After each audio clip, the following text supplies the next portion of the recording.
The Pacers' long break is over. They had their 4 days off. It's time for maybe their most important stretch of the season. Plus, let's talk a little more about what Herb Simon had to say, Caris LeVert's recent play, and where this team is headed as a big stretch of the season comes up. All that and more on today's Locked On Pacers podcast.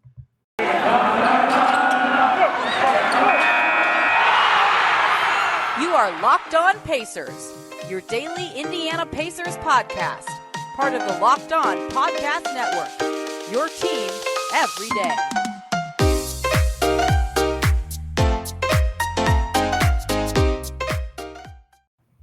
Welcome in to another edition of the Locked On Pacers podcast, where we, of course, talk about the Indiana Pacers as always.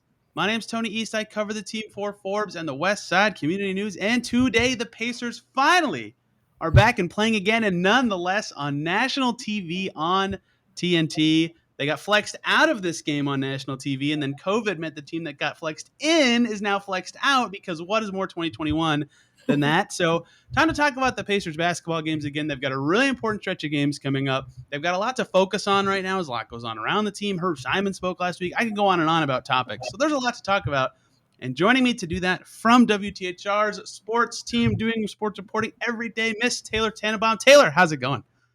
I'm good. Thank you so much for having me. Excited to talk a little bit of Pacers before this holiday. I know TNT when they went like Nets and Kyrie Irving on the Pacers. They were like, we don't want you. And then COVID happened. They were like, now we need you. They didn't want the Pacers. They need They were like, now we need you. So I'm excited to get to watch this nationally televised game against my hometown team and the Miami Heat. So it'll be fun. I think it's a good opportunity for the Pacers here. Well, see, on one hand, a lot of players for the Heat are out, and I think the Pacers can beat the Heat. But two things are at play here. One, the Pacers played the Heat without half their team earlier this month and got smoked. And two, the Pacers have never played well on national TV ever in the history of time. So this game is a Heat win by 20, basically by default. Let's hope that doesn't happen, but may the odds be ever in their favor, because you're right. It has been stacked against them for a really long time. Don't prove TNT wrong, Pacers.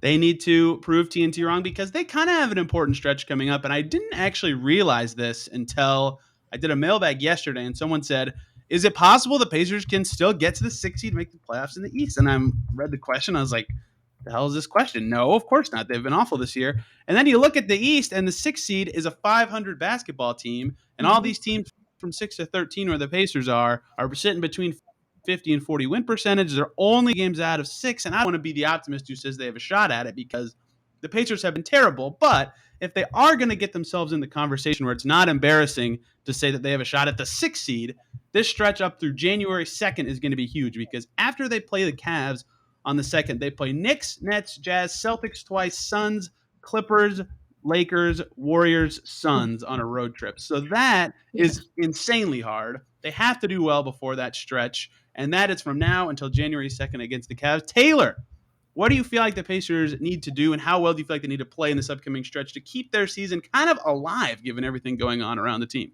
Well, you mentioned the team right now in 6th place is a 500 team. And if the Pacers, if they win the next 5 games, which is where you hit that January 2nd mark, they'll be a 500 team. They could be a 500 team starting the new year, like you mentioned, get ready for January, which I think like 10 of their 16 games in January are on the road. And you mentioned it's that major West Coast swing. Not a single team in there is an easy cake team. So you can hope that they head into January potentially with a 500 record, and you never know ahead of you what's going to do. But in these next 5 games, majority of them are teams ahead of them. You have the Hornets, you have the Heat. Who else did you mention? There was twice. Yeah, the Bulls twice. These are all teams that are above them in the standings, and it's not like they're light years above them, aside from the Bulls. You know, the Hornets and the Heat are right there. So if you can pick up a couple wins against them, this could be major for this team. Not to mention, you like to think at this point they're starting to get a little bit healthier. I know we'll talk about it, but Caris LeVert looks like he's playing really good basketball. I know. Should I knock on wood? Ooh, my dog didn't like that. Sorry, but Pacers are healthy. That merits barking every time. Yeah. So I just think they're gonna have to play. Hey, bud, we're on a podcast here. What do you think about the Pacers? This is Mitch. He's a big Pacers fan. For me, I think defensively is where they, in that little streak, that 3-game streak that they had recently, where they finally broke that streak against the Warriors, in which they actually played pretty well defensively, I would say, until the final stretch down there. That's going to be the key for them. It's what Rick Carlisle has been talking about since the beginning. It's just play defense. And I don't know whether it was what they implemented, the changes when Carlisle was there, whether it was Lloyd Pierce kind of taking the reins, and maybe it was just a nice little shakeup for them at a pivotal time when they were kind of drowning there. It just seemed like they had a little bit of renewed life, even though the Milwaukee loss a couple days ago was not pretty. God, if that game didn't happen, so much of their last 2 weeks would just look like awesome. Like Exactly. it would basically be trade rumors came out and then they kick ass for 2 weeks, and they only lose to the best team in the league, with Steph having like the monument night of the season where he potentially breaks the record. Instead, they go into Milwaukee and get their butts kicked. They have been playing really good defense since, and this is a stupid anecdote, but Rick Carlisle talked earlier this season about how he loves rest days, and they hadn't had a rest day at home until like January 5th or something. I don't know the exact day, around there. Right. And then after that, they started playing awesome, and they went on that 3-game win streak. Yeah, it was the 5th. How lucky. They went on that 3-game win streak. They almost beat Golden State, right? That really helped them. They just had 4 days of that again. Rick's back, right? I don't know how much Rick and Lloyd coaching actually really impacted how they played, but Lloyd is the defensive guy. But if they can keep that level of defense up against, Miami just hung like 115 on them earlier this month without half their team. Houston is very good on offense. Chicago is very good on offense. Charlotte, Cleveland, all good offensive teams this season. If they can keep that defense up in this stretch against teams that, like you said, are ahead of them, but none of those teams are, maybe the Bulls are awesome, but they did beat the Bulls, are awesome. Like if you can win 5 out of 6 of these, or even 4 out of 6 of these, and you're 17-20, I don't know why in my head, 17-20 sounds a lot better than 13-18, and it's not that much better. But it just feels like they're in that striking distance that they need to be, and they always talk about how they just need to be close. I think it's really important that defense holds against these teams these next 6 games, because that could change the way they view everything they do for the rest of the season. Yeah, you don't want to head into this January and that long West Coast road trip feeling like you are already done. You want to at least have some glimmer of hope, right? So maybe you can pick 2 or 3 up on the road, maybe 1 or 2. I mean, 3 might be optimistic against those teams. I think they play the Suns here at home, and then they go and play them on the road again, and then it's Golden State, Clippers. It's a lot. If you can feel optimistic, that's good. And hey, with all this COVID stuff that's going on, you never know who a team is going to have, what they're going to be able to do. Like, this is the time right now is to take advantage of what you can. And the Pacers actually, I feel like, have a prime opportunity to do so. Like you mentioned, coming off of like 3-4 days of rest, and feeling pretty good before that Milwaukee loss. The biggest Pacers advantage right now in any of these games is they have 0 players in health and safety protocols, which is like a depressing fact, but half the NBA's got literally half their team out and is signing guys out of the G League who are playing in the G League showcase right now. So you gotta beat those teams. Like, you have to take advantage of those games. The Pacers have been terrible about taking advantage of those games this season, but if these 6 games, if they go 3-3 or worse, I'll probably look back and say that was the stretch where they had a chance to make up some of that ground from their early season woes and really look like the team that they want to be, and they blew it. If they can go 4 wins in this 6 or better, I think that would be a success and would set them up for some sort of push in through January that won't just end at the end of the year. Agree. And I know we don't necessarily talk about consistency a lot with this team because it always feels like someone's out that shouldn't be out. I know they're missing TJ McConnell, and we're still waiting on TJ Warren to fully, get back in this rotation potentially. But it seems like right now they could be pretty consistent when it comes to rotation wise. And that can be huge because they're still kind of trying to figure some things out. They still do have, I know Rick Carlisle is a Hall of Famer, but it's still the first-year head coach. So consistency matters. So if they can stay consistent and healthy right now, and Malcolm obviously dealing with that Achilles right now, I'm sure getting some rest was helpful for him. That could be pivotal. Yeah, that is going to be big for them as well. And they got a stretch coming up that obviously wins are the important thing and that matters. And Rick Carlisle will never be a guy that says anything other than winning is the focus of a team. But I will say, for a team that is 13-18 and is the subject of trade rumors, you could kind of think about what the Pacers do for their last 50 whatever games. 52, math is hard. 51, actually. Math is even harder. And what do they kind of focus on? Because if they are going to be a rebuilding or retooling or whatever the hell vernacular you want to use team, you might think, hey, give Chris Duarte the ball a little more. He's the future of your team. He's the guy you're going to have for the longest of your core right now. And if you're trying to win, you might be trying to get your starters more involved and your vets more focused. And if you are thinking about really rebuilding, you might be trying to give Karras his really big focus and Miles his really big focus and whoever's on the trade block. In actuality, I'm just going off of reporting. Right. you might want to feed the beast a little more. Like, how do you feel like they should kind of focus their approach to games? And I know you can balance all those things, but if you were them, or if you could consult them, how would you kind of tell them to structure their approach to games? Well, I think still right now winning has to be the focus because they're not fully out of it, right? Yep. I don't think I want to like. Yes, you want to develop Chris Duarte and Jackson, right? Jackson, but the thing for me is you have guys that you can still take Chris Duarte off the bench and still try and win, and while still developing him in the meantime. So for me, I think their focus still has to be winning. I think as they still try to figure out this team, and Carlisle tries to play, Miles and Sabonis together, and Karras is now kind of fully back in full swing. Where they just recently, not too long ago, made a decision to put Duarte back on the bench. Now you kind of see how it works. I say give it a month or so, keep winning. This team's never going to tank. They're too good to tank, I think, and not good enough, like too good to fake it. Like you can't fake. Yeah. This team can't fake losing. That they have good pieces. Are they good together? They have not proven that. But I think winning still has to be their focus. I think especially with this fan base, it's really tough to just be like, hey, we're gonna experiment and we're gonna develop some guys. They're not gonna buy it, especially because it's not like you're developing a player on the bench or a young player that has already a big name. Like, yes, Chris Duarte has already done some really good things and he started to pick up some steam. It's not like you have like an Anthony Edwards on the bench. Granted, he made an instant impact in Minnesota, but it's not like you have a guy who's sitting on the bench where he had this crazy bright future already and people really are dying to see him. I think you still have to stick with the guys that you have, especially if you're preaching, we like the team that we have, you got to roll with it. Hey, y'all, let's take one short little break here to talk about the good folks over at TrueBill, because do you know why free trials renew without your consent? Because it is a business scam out to get you. Don't let greedy corporations pocket your money. Download TrueBill to take control of your subscriptions. TrueBill is the new app that helps you identify and stop paying for subscriptions you don't need, want, or simply forgot about. On average, people save up to $720 per year with TrueBill because companies make subscriptions hard to cancel. TrueBill makes it simple. Just link your accounts and TrueBill will cancel your unwanted subscriptions in one tap, and your TrueBill concierge is there when you need them to cancel unwanted subscriptions. So you don't have to. They have over 2 million users and have helped them save over $100 million. Don't fall for subscription scams. Start canceling today at TrueBill.com/LocdownNBA. Go right now, TrueBill.com/LocdownNBA. It can save you thousands a year. TrueBill.com/LocdownNBA. Let's, of course, also talk about BetOnline.ag, who has you covered this season with more props, odds, and lines than ever before. As football season continues the march to the playoffs, BetOnline remains your number one spot for all the sports action this season. Head over to their new updated desktop or mobile website and sign up today. You can receive a 50% welcome bonus on your first deposit. Just use our promo code LOCKEDON, all one word, to receive your bonus from basketball, football, NHL, boxing, and UFC, right to your favorite Vegas casino games.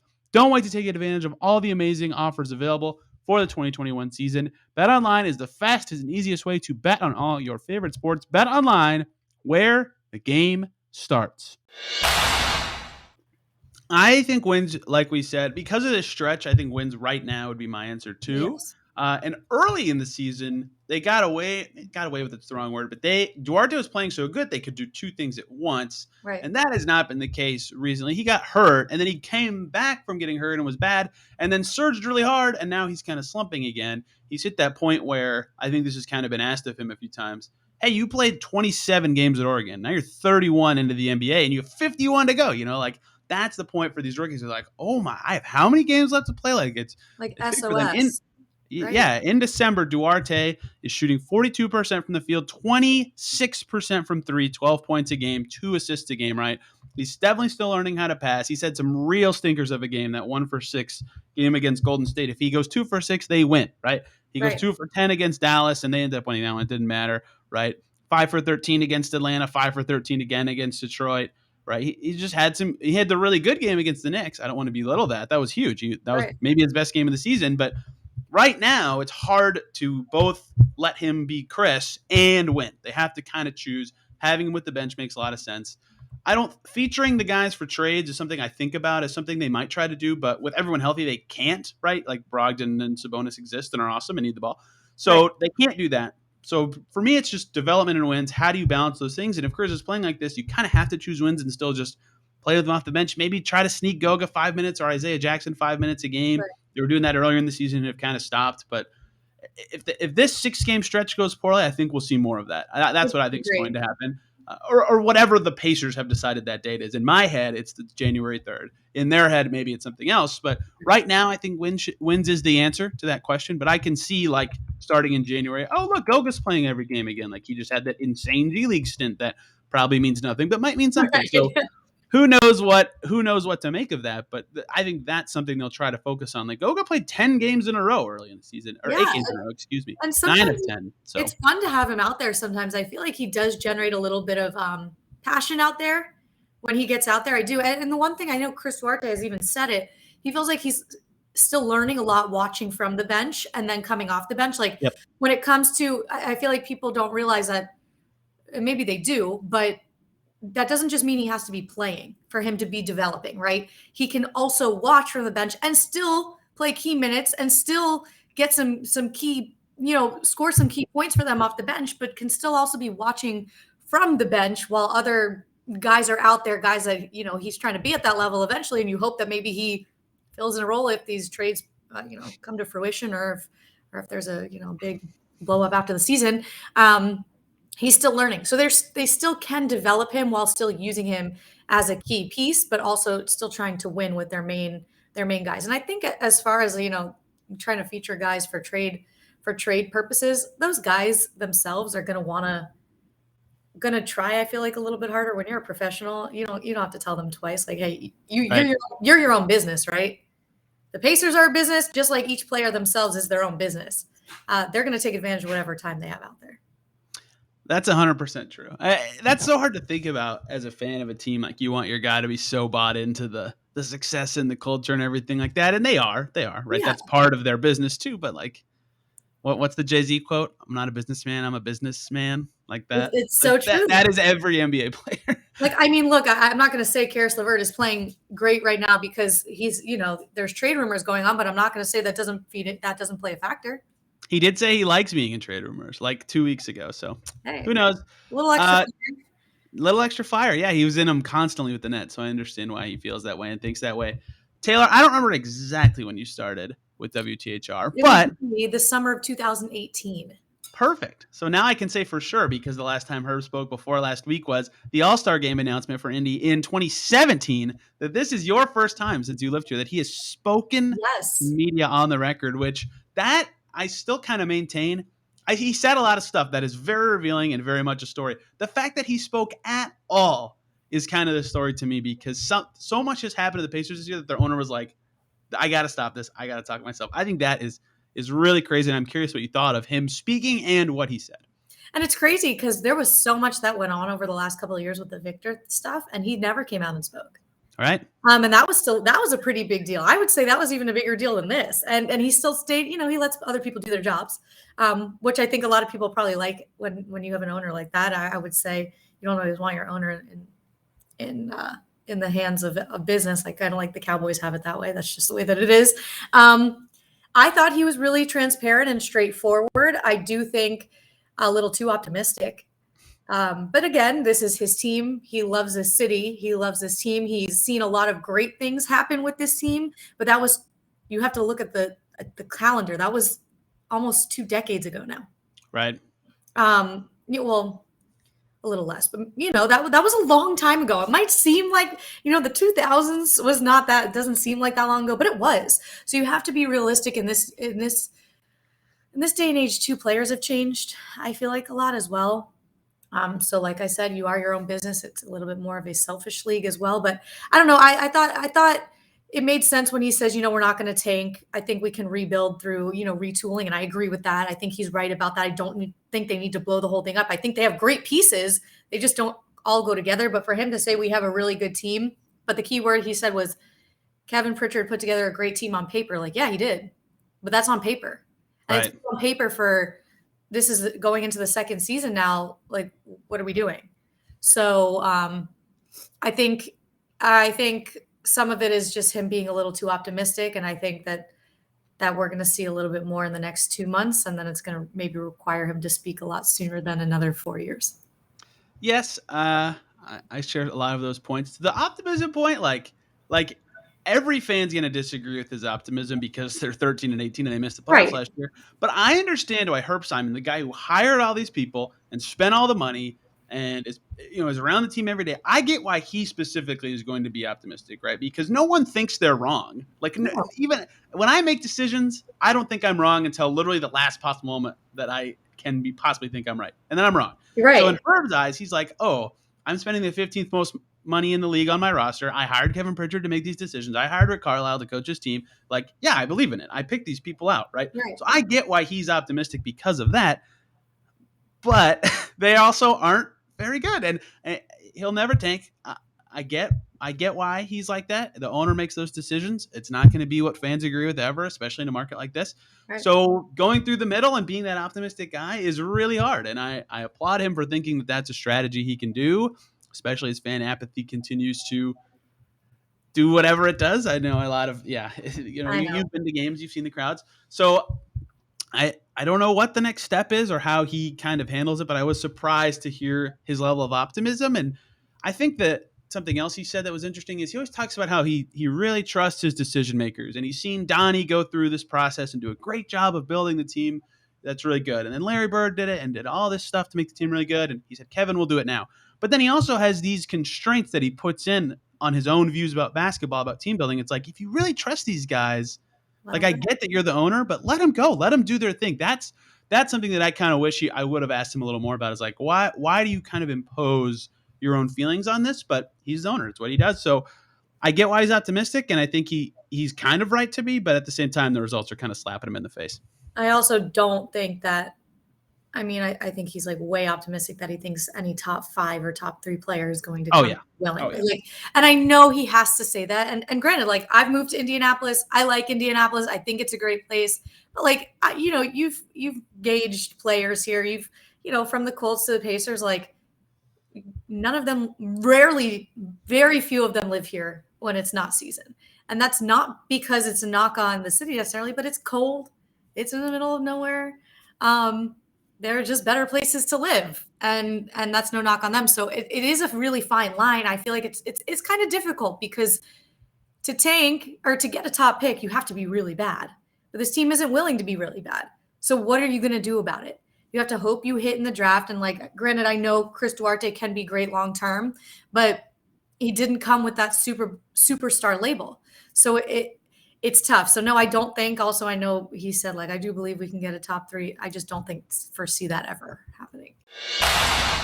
Hey, let's take one more quick little break to talk about the great people over at Boost Mobile, because you listen to podcasts like this one for the power of knowledge. You switch to Boost Mobile for the power of saving money, because with Boost, you get the power of a free 5G phone so you can listen to all the latest episodes, the power of 3 unlimited data lines for $30 a month per line so your family can harness all that brain power too, and the power of one of America's largest 5G networks so you can do it all at the speed of 5G. With all that money you'll save and all that knowledge you'll gain, just how powerful will you become? Switch to Boost Mobile and find out. Get a free Samsung Galaxy A32 5G when you switch to one of America's largest 5G networks. More power to save. Boost Mobile. Disclaimer: free phone, limited to new customers, and 1 per line. Additional restrictions apply. Offer coverage not available everywhere for all phones and networks. See boostmobile.com for more details. I don't either. Outside of guys literally from here, I don't think they ever can. Like Hayward, They could have got, but he's from here. You know what I mean? Like LeBron in Cleveland, and that I'm not comparing Hayward and LeBron at all. Just the situation. Like that's the only reason the Cavs were able to get LeBron. We all know that, right? Yes. So like that's what it's gonna take is like the one of the best 10 players on the planet being from here, and maybe he's right in that way, but and you never know. It's possible. You never know. Maybe I become a basketball star in the next 10 years. And then. Look, listen, I'm not going to say it, but I'm not going to say it. Jaden Ivey is pretty good. And I know he's probably going to go really high in the draft next year. But, he's an Indiana kid through and through. And you never know how bad the Pacers are going to end up this season. So I'm just saying. Being from South Bend, I just call him Chicago kid. I mean, maybe he's an Indiana kid, but. That's fair. That's fair. Everyone north of like Kokomo, like it's Chicago. That's fair. Might as well be Chicago. Yeah, I don't want to beat the Herb stuff to death because, like, I think everything he said, he's right to feel that way, and he has seen this team do exactly what he says they're going to do again. I just think it's really hard, and he said a lot of things that, Like, I think he gets how hard it is, and he's still optimistic, which is very interesting. So I'll come back to these comments more, I think, after the trade deadline. That's when I think they'll be really revealing, and you'll go, why did he say that if they were going to do this? Or why didn't he? Whatever. So that's, I don't know. It's definitely a big story, and I'm probably going to ask more guests about it, but there's only so much that can be said now. It's actually doing what he said that will be the story to me of that meeting, and luring fans back to his franchise, because he did specifically say he didn't like how many Warriors fans were there for that Steph It's tough to see. It's tough to see. Like, it really is. And I'm not from here. I am by no means like a fan of the Pacers. I enjoy covering them, and I want to see them succeed, because when you get to know people and around the organization, you want them to do well. And for the city, especially, because there are a lot of, diehard Pacers fans here. There really are. It's tough to see. When I was there for the Lakers game, I went as just like on a personal day, and I went for Warriors for work. And I was just like, man, it is impossible to see it. They're cheering more for the other team. And you hate to see that in a state that's so into basketball. And I know Herb knows that. He knows it. He's not blind or deaf. He knows what's going on. But he's going to keep the optimism. He's going to keep the peace between the people that he hired. These are the people he wants them to do well. You better be hearing good things from your boss. So I say we'll reevaluate in February. What is the origin of the word diehard? It's a good question. Do you know that answer? No, I'm actually Googling it, because I say it all the time, but just hearing someone else say it, I was like you would do anything anything for them. Death or my basketball You team. would die really hard for this team. Really? And there's absolutely no so hard that I would do that for. Caris LeVert, let's just completely pivot from my stupid phrase and talk about Caris LeVert, because despite being the subject of trade rumors, he has been balling recently. Caris LeVert on easily his best stretch of the season, kind of coinciding with McConnell getting hurt. But when I asked him at practice one day, like, what's up with your assist numbers this year? This was before McConnell got hurt. He's like, I'm just not passing as much. That's not really what I'm asked to do. I know I need to be better about that. Now McConnell's out, and they're like, Caris, you got to be our backup point guard. Killing it. 5 assists per game his last 5 games. Scored 31 against Detroit last week, 26 against Dallas a couple Fridays ago. Shooting much, much better from the floor in the month of December. Caris LeVert finally turning a corner as he gets healthy. Taylor, what do you feel like is driving his success recently, as he scores 20 points per game in the month of December so far? I feel like that's what it is. I really do feel like it's a health thing and a confidence thing. He came here, and it was downhill from the start. He gets an X-ray MRI, and he has a tumor. So it's like, it was never, he came here kind of in turmoil and duress. And I feel like he never really got situated, and then it was good. And then he hurts his back. And then it's like, he never really got in a rhythm. And when you're in a new place, in a new city, I can understand. I don't care if you're a professional making millions and millions of dollars. It's not easy. You're not getting time to, and it's kind of like relatable to the Colts, in which I cover as well. In the beginning of the season, they were terrible. They were 1-4 because they had no time to practice together, because they were all hurt.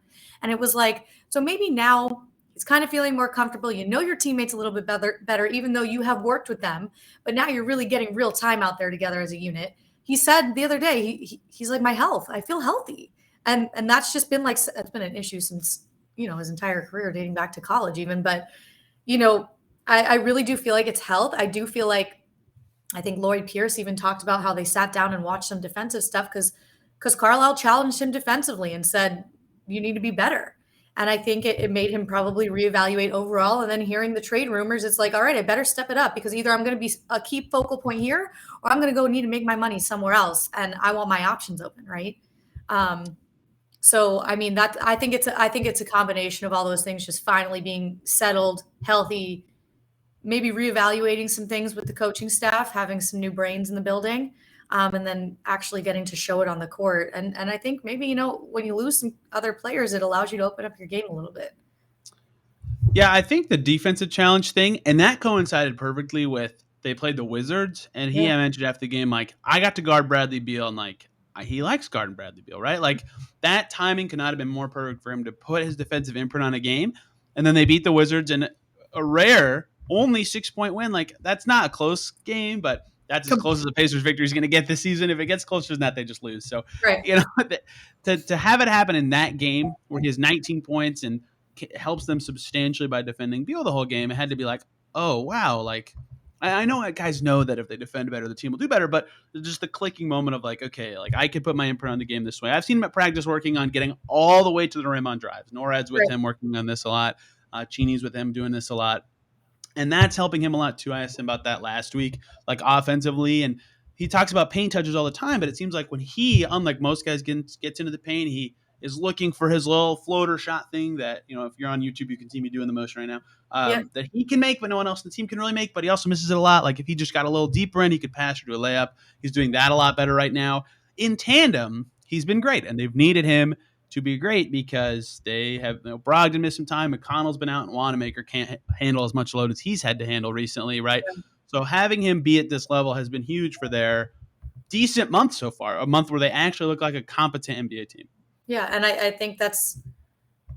think they brought him here because they needed him to be that. He's not necessarily, I wouldn't put him in superstar status, but he's a name that they brought here. When they brought him here, they were like, wow, we got Chris LeVert in that whole trade deal. That was a big deal.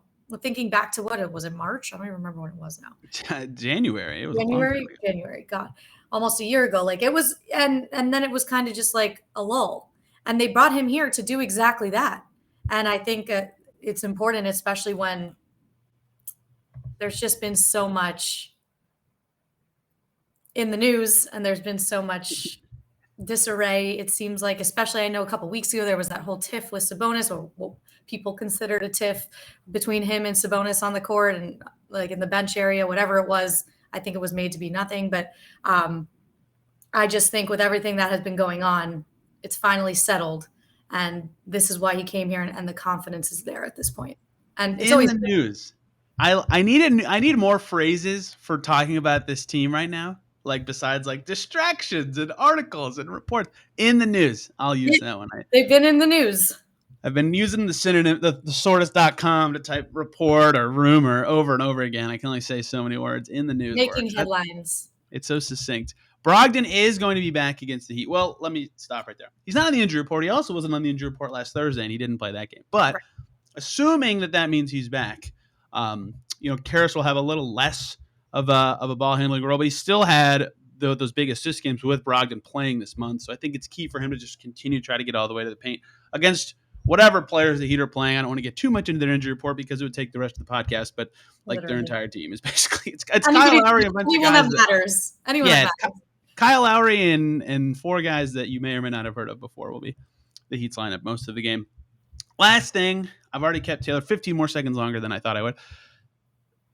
Chris Duarte is with the bench now, and he does not like not starting. He's not like vocal about it, but he very clearly, when asked about it after games, is like, yeah, like I get it. It's best for the team, but I like starting and stuff. And I like that call from the Pacers more and more as I think about it. I used to think it made sense to start him from the development standpoint, like we talked about earlier.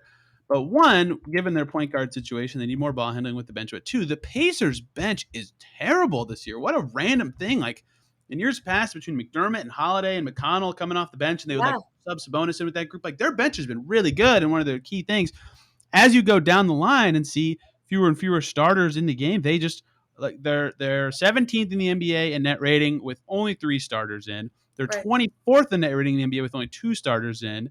And they're 16th with 0 starters, and they're okay at 12th with 1 starter in, but basically below average as long as it's not all 5 starters. And so getting Duarte or getting any punch with that second unit seems like a key change for me. And that might be a way I should look at it now, and not just what's best for Duarte, but can this help the team a lot more, as we talked about that wins versus development thing earlier. I like it. I like him coming off the bench. He adds a spark. Losing TJ McConnell that's tough. I mean, that's your Energizer bunny off the bench. That's your key right there. I honestly, the depth behind him is still not good. But at least having him out there, you knew there was going to be at least a couple times in a game that it was going to pay off. So I like having Duarte coming off the bench, and his numbers have been good coming off the bench. It's not like they've suffered, and it's not like the Pacers have suffered with it. So I think his time will come. And there's going to be times during an 82-game season where he's going to have to start again, and it's going to be okay. But, in his first year, he got his feet wet, put him in that role, get a good feel for every single way that you can contribute on this team. And that's only going to help in the long run for him and this team as a whole. And like I mentioned before, I like that he gets to watch it from that vantage point, watch how the team's doing. Hey, what can I do now when I'm about to sub in? What can I do better? Where do I need to contribute? I think that's a benefit for them. I think I agree with all that. And I think with Duarte and the second unit specifically, if I'm Rick Carlisle, the more the season goes on, and I've thought about this, I would try to get as close as I can to making Sabonis and Duarte's minutes 100% overlap because, one, they already play pretty well together. They have some decent pick and roll chemistry. Two, Duarte has kind of recently talked about their fit together. And in one of his answers, he said, he said, we fit well together and not just because he speaks Spanish. And that is a throwaway line, and I get that means nothing, but the fact that they can communicate more easily than Duarte can with other players, I think has helped him grow chemistry with Sabonis in a way that he can't with other guys as quickly. Not that he won't get there eventually. And they play well together now. We've seen Sabonis with the bench be awesome for this team under Nate McMillan. I might try to get those two with second units together all the time. I think that could be a way that kind of maximizes Duarte, keeps their second units humming, and doesn't get them in the situation they're in every game where it's like, oh, they just gave up a 10-0 run and they're losing again. Like, they just that would be my solution. I literally just thought of that while we were talking. Yeah, literally, it's always the end of the third, heading into the fourth, and I'm like, what's going on here? And it's because they just don't have the production off the bench like they have in years past. So I actually really like that idea, and it's very evident even if you just watch the game or you watch the bench. Those two enjoy each other. They enjoy playing together. They feed off of each other very, very well. So I think the future is very bright, and I think that's definitely also something they're going to take into account when it comes to retooling this team. Because if they're going to focus on Chris Duarte, and his future here, that's something they're going to have to keep in mind. Yeah, the numbers with both Sabonis and Duarte on the court are actually better than I thought. Even they in 643 minutes, they're plus 63, 111 offensive rating, 107.5 defensive rating, so plus 3.5 per 100 possessions. Pretty good. That doesn't take into account who the other three players are at all. So that could be with their worst fitting groups and their best fitting groups all together. Yeah, just emphasize that a little more. I think you kill two birds with one stone there. So that's something I want to see from the Pacers going forward. They've got the Heat tonight. Taylor's team. She'll be happy with either result. And I get to watch it. I get to actually watch it on TV. Yes. On TNT. Together, Bally Sports. Figure it out.